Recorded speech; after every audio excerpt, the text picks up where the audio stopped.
بسم اللہ الرحمن الرحیم۔ السلام علیکم۔ اور یا مقبول جان کے آنکھوں دیکھے دو واقعات، یہ مسلمان ہیں جنہیں دیکھ کے شرمائے یہود۔ دو واقعات ایسی ہیں کہ جنہیں دماغ سے کھرچنا بھی چاہوں تو بار بار اس قوم کے غصے میں بپھرے ہجوم اور گھروں کو آگ لگاتے، لوٹ مار کرتے اور چیختے چلاتے نوجوان یاد دلاتے رہتے ہیں۔ برصغیر پاک و ہند میں جس مکروہ اور غلیظ معاشرے کو ایک مقدس مذہبی حیثیت سے ہندو مت نے جنم دیا تھا، وہ آج بھی ہماری رگوں میں سرایت کیا ہوا جس نفرت، حقارت اور تعصب کا اظہار شودروں کے ساتھ ویدوں اور پھر ان پر عمل کرنے والے برہمنوں، کشتریوں اور ویشوں نے کیا، وہ اس معاشرے کی کرہنہ شکل ہے۔ شودرا اور دلت، یہ دو گروہ ایسے تھے کہ جب کلکتہ کے دیہات میں 17ویں صدی کے آغاز میں عیسائی مشنریاں قائم ہوئی تو انہی لوگوں نے حضرت عیسیٰ علیہ السلام کے پیغام میں اپنے لیے عافیت سمجھی۔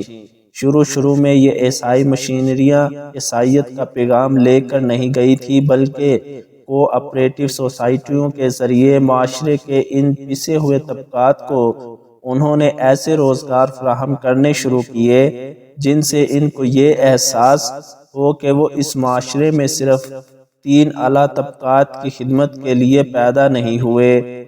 یوں تو تاریخ کے صفحات پر عیسائیت کا تعارف برصغیر میں 52 میں حضرت عیسیٰ کے ایک پیروکار کی کیرالا کے علاقے موسیری میں آمد سے ہوتا ہے، جہاں انہوں نے یہودیوں تک حضرت عیسیٰ کا پیغام پہنچایا۔ ہندوستان میں قدیم ترین گرجا گھر اسی علاقے میں ہے۔ فرانسیسی، ہسپانوی، ولندیزی اور پرتگال افواج برصغیر میں آتی رہیں اور اپنے ساتھ عیسائیت کے مبلغ بھی لاتی رہیں۔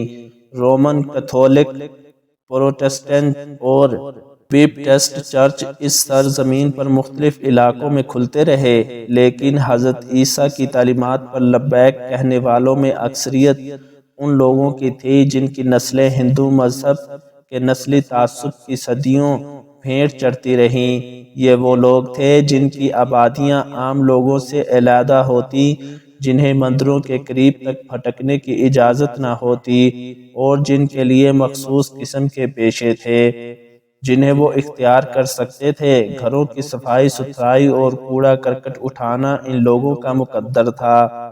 انگریزوں کی ہندوستان میں حکومت کے بعد یہاں عیسائی مشنری اسکولوں اور ہسپتالوں کی وجہ سے ان لوگوں کے حالات بدلے، لیکن معاشرے کی رگوں میں ذات پات کا جو زہر سرایت ہو چکا تھا وہ نہ بدل سکا۔ یوں تو مسلمانوں کی برصغیر آمد کے بعد صوفیہ نے جب اسلام پھیلانا شروع کیا تو یہاں کے شودرا اور دلت بھی متاثر ہوئے، لیکن اسلام کا پیغام ہر ذات اور گروہ کے افراد تک پہنچا۔ یہی وجہ ہے کہ راجپوتوں، جاٹوں اور گوجروں کے گروہ در گروہ اسلام میں داخل ہوئے۔ یہ اسلام کی حقانیت کے قائل تو ہو گئے، لیکن اپنے اندر سے ذات پات کی ہندوانہ مذہبی تقسیم اور اس کی بنیاد پر جنم لینے والے تعصب اور تکبر کو نہ نکال سکے۔ ادھر عیسائیت میں داخل ہونے والے مظلوم طبقات انگریزوں کے زوال کے بعد دونوں ملکوں میں اقلیت بن گئے، ایک جگہ مسلمان اکثریت اور دوسری جگہ ہندو اکثریت، اور دونوں نسلی برتری اور تکبر میں بپھرے ہوئے۔ ادھر عیسائیت کے پرستاروں پر جو بیتی وہ ایک المناک داستان ہے، لیکن میرے ملک میں محمد عربی صلی اللہ علیہ وآلہ وسلم کے ماننے والوں نے اس مظلوم اور مجبور طبقے کے ساتھ جو سلوک روا رکھا اس کی کہانی بھی دردناک ہے۔ عیسائیوں میں سے اگر کوئی اسلام قبول کر لیتا تو اسے مسلمان کا درجہ نہ دیا جاتا، بلکہ اسے مسلی کہا جاتا، ایک ایسا لفظ جو حقارت سے بولا جاتا ہے۔ یہ اس رسول رحمت صلی اللہ علیہ وآلہ وسلم کی امت کر رہی تھی جو اسلام قبول کرنے والے کو ایسا پاک، صاف، طاہر اور مطہر قرار دیتا ہے جسے ابھی ماں کے پیٹ سے پیدا ہوا ہو۔ یعنی اس کے تمام گناہ دھل چکے، صاف ہو چکے اور اس کے دامن پر کوئی داغ نہیں۔ لیکن ہم اپنے خون میں رچے اس ذات پات میں جکڑے تعصبات کا کیا کرتے جو اس بر صغیر میں ہماری نسلوں کو لوریوں کی طرح سنائے گئے تھے، اور جنہیں مذہبی تقدس کا درجہ حاصل تھا۔ انہیں تعصبات میں ڈوبا ہوا میرا بچپن کا ایک واقعہ ہے۔ میرے محلے میں شانتی نام کی ایک خاتون صفائی کا کام کرتی تھی۔ اس وقت سیوریج اور فلش سسٹم نہیں تھے، اس لیے یہ کام اور بھی مشکل اور اذیت ناک تھا۔ اللہ نے اسے حسن ایسا دیا کہ نظر نہیں ٹھہرتی تھی۔ ایک مسلمان نوجوان اسے دل دے بیٹھا۔ شانتی نے اسلام قبول کیا اور شادی کر لی۔ محلے کے اوباش نوجوانوں کے لیے وہ سامان نظر اور تفنن طبع کا باعث تھی، لیکن اب ایک گھر کی زینت بن گئی۔ میرے لیے یہ انتہائی حیرت کی بات تھی کہ اس خاتون کو عدالت میں گھسیٹنے، تھانوں میں بلوانے، اس پر طرح طرح کے مقدمات قائم کروانے میں مسلمان پیش تھے۔ میں 11-12 سال کا بچہ تھا اور میرے سامنے یہ غصے سے ابلتے ہوئے لوگ اس کے کردار پر گفتگو کرتے اور ایسی تضحیک امیز کہ آج اس عمر میں یاد آتی ہے تو طبیعت پر گرانی طاری ہو جاتی ہے۔ یہ عورت تو ان کے اللہ اور رسول صلی اللہ علیہ وآلہ وسلم کے فرامین کے مطابق ان سب سے افضل تھی۔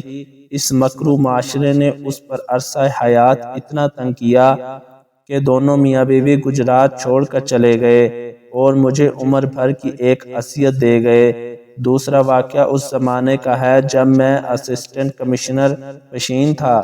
بلوچستان کے پشتون اور بلوچ معاشرے میں صفائی کا کام کرنے والے 100% عیسائی ہیں، اور وہ بھی پنجابی بولنے والے ہیں۔ وہ پنجابی اشتمار ہے جو ہر بلوچ لیڈر کی زبان پر ہوتا ہے۔ اس استعمار میں نائی، دھوبی، ترخان، جلاہے اور صفائی کرنے والے شامل ہوتے ہیں۔ پشین کے ڈپٹی کمشنر کا ایک عیسائی ڈرائیور مسلمان ہو گیا۔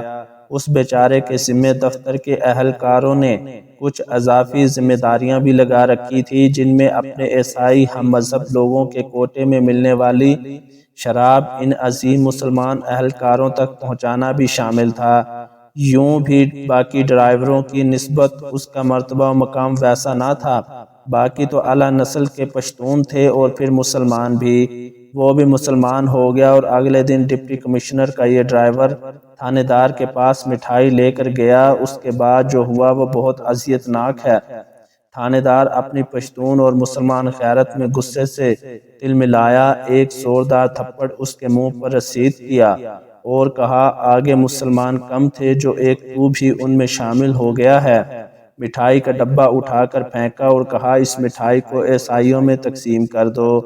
وہ ڈرائیور جس کیفیت میں آنسو بھری آنکھوں سے میرے سامنے آیا، میں آج تک اس کو نہیں بھول سکا۔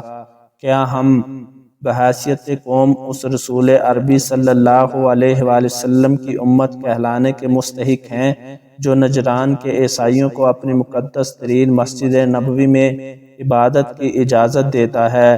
جب لاہور کے جوزف کالونی میں لوٹ مار ہو رہی تھی تو وہ جن کا خون اس امت پر حرام ہے کہ ان زمینوں کی حفاظت ان کے ذمے ہے، اس قوم کے کتنے علماء تھے جو مسجدوں سے دوڑ کر نکلے ہوں، انہوں نے لاؤڈ سپیکر کھول دیے ہوں کہ ہمارے پیارے رسول صلی اللہ علیہ وآلہ وسلم کی امت چند گنڈوں کی وجہ سے بدنام ہو رہی ہے، ان کو روکو، ان مظلوم لوگوں کے سامنے ڈھال بن جاؤ۔ کوئی نہیں، شاید کوئی نہیں۔ پھر ہم سوال کرتے ہیں کہ ہم پر رحمتیں کیوں نازل نہیں ہوتی؟ ویڈیو اچھی لگے تو چینل کو سبسکرائب اور ویڈیو کو لائک کر دیں۔ شکریہ۔